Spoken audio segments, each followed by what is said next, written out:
and I'm always interested in human potential. And, at one point, we all read really cool information about mystics and saints and avatars. And for me, that's all good philosophy until you have your own moment. And, I was in a triathlon and I got run over by a truck and I broke 6 vertebrae in my spine. And I had to make a decision at that time in my life because the diagnosis wasn't very good and neither was the prognosis. And I had to decide if I was going to spend the rest of my life on addictive medications and with surgical rods in my spine, or if I was going to see if the mind could actually heal the body. And so that was my wake-up call in 1986. And so I just, I was at the point where I just had to make a decision to see if it was actually the truth. If all of this that I learned was the truth, let's apply it. And so I was lucky enough to have a dramatic change in my own personal health. And then I thought, God, yeah, if it worked on me as it worked on other people. So I started looking into people that had, been treating conventionally or non-conventionally and with a certain diagnosis, and their condition was staying the same, getting worse, and all of a sudden it got better. And I just wanted to look at what the cause was that was producing that effect. And so I interviewed, hundreds and hundreds of people that had gone through the process. And one of the most fundamental elements that they all had in common was there were a lot of things that had to do with their mind. And some people had specific diets and specific regimes. Some people used certain conventional and non-conventional protocols, but the commonality primarily was about how the mind was really influencing the body. And they began to really take a closer look at how they were thinking on a daily basis, how they were acting on a regular basis, and looking at how they feel on a moment-to-moment basis.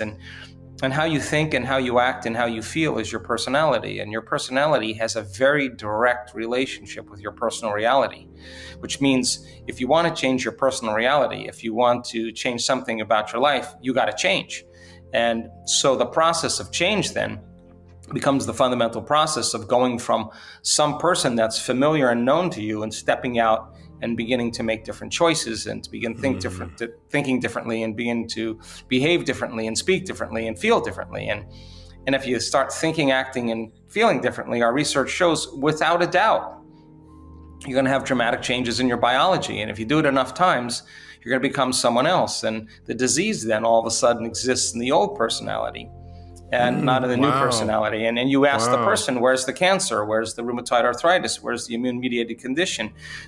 It's in the old person. I'm not that person any longer. And so when we started seeing these changes taking place in people that had their own personal remissions, I thought, well, is that teachable? And what is the science behind teaching it? Can we teach people how to begin to change their thoughts? And is there neuroscience to support it? And there's tons. And if you begin to behave differently, can you create new pathways that begin to become habituated over time?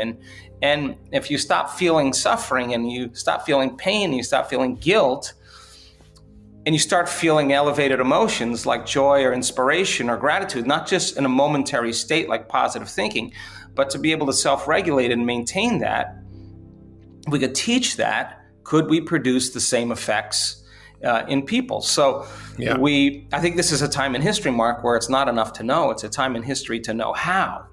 And so all that philosophy is all great dinner conversation, but when you're given a diagnosis, now you got to step out of the bleachers and you got to get on the playing field and you got to start making different choices. And the hardest part about change is not making the same choices you did the day before. And the moment you decide to make a different choice, whether you like it or not, you're going to feel uncomfortable. It's going to feel unfamiliar. You're not going to be able to predict what's going to happen. There's going to be some uncertainty because you're leaving the known familiar self. And so how does the person become the person they are? And why do they keep their health condition the same? And well, most people, your brain is a record of the past. It's an artifact of everything you've learned and experienced to this moment. So most people wake up in the morning. If you think that your thoughts have something to do with your destiny, they start thinking about their problems. And those problems are just memories that are etched in their brain that are connected to certain people and objects and certain things at certain times and places.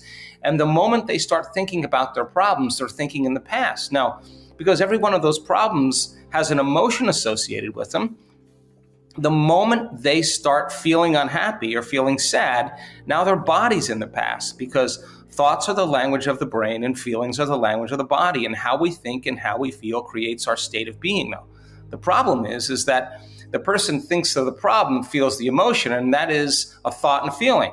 That's an image and an emotion. It's a stimulus and response. And that starts the conditioning process to get the body emotionally conditioned into the past. Now, here's the crazy part about that.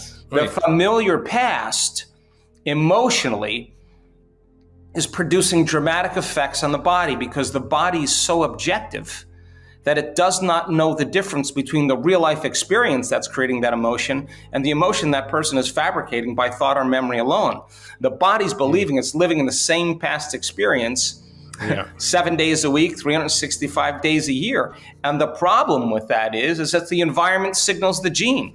That's epigenetics. And the end product of an experience in the environment is an emotion. So the person is keeping the same gene regulated because the body's believing it's living in the same environmental conditions. So getting that person to step outside of that familiar known territory into the unknown, where there is uncertainty, and have them be comfortable there and begin to think about how they are going to think. Let's see if we can demystify the process. So the concept, the word meditation, literally means to become familiar with. If you look at the symbolism of it and you look it up, it's familiarization. So you sit down and you say, okay, I don't want to be unhappy. I don't want to be angry. I don't want to talk trash about people. I don't want to complain. I want to blame. I don't want to make excuses. I don't want to feel lack. I don't want to have an attitude that's telling me I can. It's too hard. That's the old identity, right? So the moment you start becoming conscious of those unconscious thoughts, the moment you become aware of your automatic habits and behaviors, the moment you can notice that this is actually guilt that you're feeling, or sadness or pain, the moment you can become conscious and familiar with those states of mind and body, if you keep becoming familiar with it, if you keep becoming conscious of it, you won't go unconscious. So sitting in a meditation to know thyself, most people all of a sudden, here comes the barrage of thoughts. Here comes the propensities and habits, and here comes the emotions. The body's saying, you normally complain at this time. What are you doing sitting with your eyes closed? Let's think of a reason why you can complain. And the body starts influencing the mind. So if you break it down to for a person to understand, how many times do we have to forget until we start remembering and keep remembering and stop forgetting? That's the process of change. So then you put a person in a meditation and they hear that voice, they hear that chatter, they want to get up and go to the bathroom, they want to check their cell phone, they want to feel angry. And instead of getting up and saying, I can't meditate, see, they're coming to the end of the known. So they want to go back to what's known, right? If you teach the person what to do and you show them that on the other side of that is freedom, on the other side of that is joy, you got to become so conscious, and it takes a lot of awareness. It takes a lot of energy to sit with yourself long enough to disentangle from those programs. Now, we now know that it's a formula, that if you follow a formula, you will actually start pruning circuitry. You'll stop the conditioning process and move the body out of the past, and it starts liberating energy. And that's energy to heal with. That's energy to create a new life. That's energy to digest again. The body's no longer living in survival or living in emergency. And the majority of people's emotions then tend to be derived from the hormones of stress. And so that we started realizing that the arousal of the stress hormones, the rush of the chemistry, is actually tapping the body's resources. And the stronger the emotions we feel towards any problem or person in our life, the more we pay attention to them. And if where you place your attention is where you place your energy, then you're giving your power away to that person or problem. And if a person can learn to sit in the fire and say, it's not my boss, it's not my ex, it's not my job, it's not the pandemic, it's me. That this emotion isn't serving me, because this emotion is the exact emotion that's pushing the genetic buttons that's creating disease. Okay, if I can keep practicing lowering the volume to that emotion, I'll keep taking my attention off that person or problem. And in a sense, the body starts moving back where? Into the present moment. It starts getting relaxed in the unknown. So we started teaching people the process, and by a person overcoming their past, not the trauma, just the emotion. They just have to work on breaking that conditioning process, because if you keep doing it over and over again, a habit is when the body becomes the mind. Now the servant, now the body's influencing the mind. So we teach a person then how to break that conditioning process.